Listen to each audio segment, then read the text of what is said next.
15 minutes of rambling on, of saying the same thing over and over in different ways on how you are to harm yourself, poison yourself, and follow Satan, and how all drugs and things are bad. That none of this is true.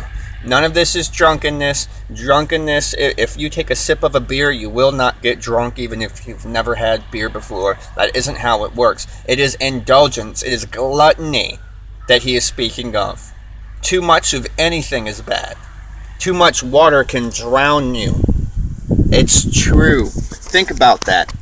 Think about actually freeing yourself from the vices that you use and learning what they actually represent, what they're trying to teach you, what you were able to accomplish with it, you were able to accomplish all along. That's far more important and better to really get across to these people than it is to say, oh, avoid all confrontation, avoid all of these things, and willingly walk in shackles in a straight line and do as you're told, both by God and by man, and man being in perfect representations for God. These governors, these politicians are not necessarily what's in your best interest. For the power that has been bestowed on people of earth, people use money, and they use psychology, and they use pagan practices and all sorts of things to keep or to influence the power of others and repress them through various means, through medias, through psychotropics, through pharmaceuticals. This is true, but it is the abundance of these things that is causing them to be dumb, say.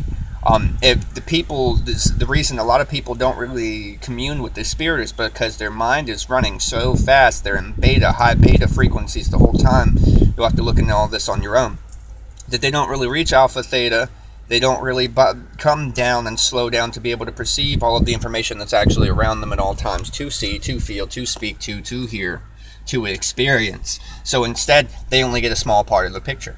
They get whatever, and they kind of just get distracted by the rest because they have smartphones. They have frequency sickness from the Bluetooth and the Wi-Fi and everything else that is around them all the time. Give them different suggestions, shifting their consciousness just a little bit towards each of these directions, and they can't really slow down to interpret it. This is why meditation is such a powerful and important exercise, while taking the time to have the time to think about nothing, to slow down, to void yourself of all of the stresses of the day and of tomorrow and of the past, is the only way that you'll ever be happy.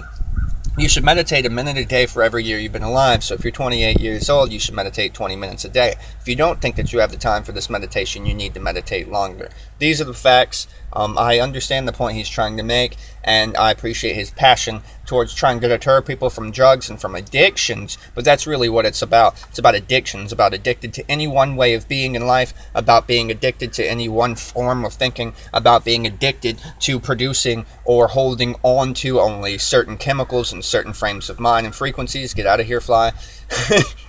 Dang, being on a farm, man. It's really about being willing to change, willing to let go of the past, willing to accept something new and evolve and grow, both in this world and beyond. So if you're addicted to drugs, if you're using these vices, of course you're not going to see the kingdom of heaven, because you're going to keep repeating the same adventure. But I ask you this, how many people really want to live the same adventure? Watch the same TV shows over and over, listen to the same songs over and over. And for some people this might be feasible. But what if there's all kinds of amazing, awesome things that you never discovered because you were too busy actually repeating the same experiment and thus getting the same results? I'm Kevin Chaos. Peace.